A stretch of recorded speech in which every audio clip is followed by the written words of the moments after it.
အေးစေးပဲမျက်နှာမရှုပ်တော့ဘူးဒါကြည့်ကြည့်မျက်နှာမရှုပ်တော့ဘူးရ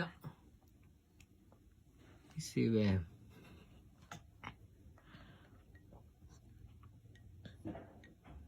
သမီးမဲဂျပန်စထရောဘယ်ရီတော့နမဲကြီးတာရသမီး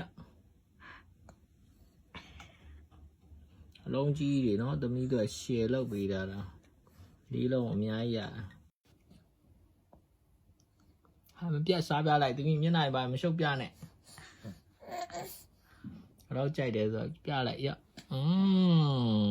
ဒီလားအေးစေးရနော်ဗီဒီယိုရိုက်နေသမီးမင်းသမီးလေးဟာမပြတ်စားပြလိုက်အချင်းသားလေးပဲဆိုပြလိုက်မလေးတွေ့တာဟောကလေးအစုံကြီးရတယ်သူကအချင်းနဲ့ရတာတည်အောင်လို့ဘာမို့ဆိုအချင်းမစားပဲနေနေရသမီးအေးစားပြေးစားရတဲတောင်းလေးရအေးညနာတော့မရှုပ်တော့တွေ့တာအေး